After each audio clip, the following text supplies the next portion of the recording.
Hello everyone, আসসালামু আলাইকুম। আপনারা সবাই কেমন আছেন? আলহামদুলিল্লাহ আমি অনেকটা ভালো আছি। তো আজকে হচ্ছে রান্না করছি অনেকগুলো মুরগি। তো হয়তো বলবেন যে এতগুলো মুরগি কেন রান্না করছি? সো আমার বোন বিদেশ থেকে আসতেছে। আমার বোন ইউরোপে থাকে। তো আমার বোন হচ্ছে ঢাকায় আসতেছে। ওদের বাড়ি যেহেতু ঢাকায়, তো আমাদের বাড়িতে হচ্ছে বগুড়াতে আসবে না, যেহেতু ঢাকায় হচ্ছে ওদের কাজ আছে, ঢাকায় আসতেছে ওদের বাড়িতে। তো আমরা সবাই হচ্ছে ওকে রিসিভ করার জন্য যাব। আমার বোন মানে আমি তো যেতে চাই নাই, আমার যেহেতু ছেলেদের পরীক্ষা, তো আমার বোন রিকোয়েস্ট করছে তোমাকে আসতেই হবে। তো এখন ছোট বোন বলে কথা, আদরের বোন, যেতে তো হবেই। এই জন্য আমার বোনকে রিসিভ করার জন্য আগামীকাল যাচ্ছি। ছেলেদের রেখেই যাচ্ছি, ওদের পরীক্ষা আছে, যার কারণে ওদেরকে রেখেই যাচ্ছি। কাজের বউ আছে, বলে গেছি যা যা মানে রান্না করা লাগে ও করে দিবে। তো আমিও কিছু রান্না করে দিয়ে যাচ্ছি।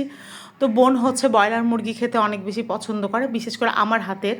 তো আমার হাতের সুন্দর করে ব্রয়লার মুরগি রান্না করে এবং দেশি মুরগিও পছন্দ করে। দেশি মুরগিটাও রান্না করছি, দুটাই রান্না করতেছি, মানে ওর পছন্দের।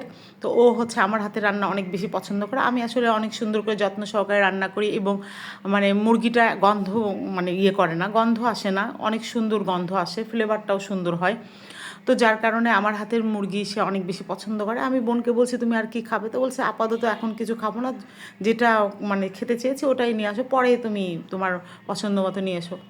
তো আমার মুরগিটা রান্না করা কমপ্লিট। এখন আমি ওই যে ওয়ান টাইম বক্সগুলো আছে সেগুলোর মধ্যে মুরগিগুলা নিব, নিয়ে আমি হচ্ছে ফ্রিজিং করব, কারণ ডিপ না করলে তো হচ্ছে যাওয়ার সময় সমস্যা হবে। এই তো আমার মুরগি আমি হচ্ছে বক্সে ভরলাম। তো সবাই ভালো থাকবেন।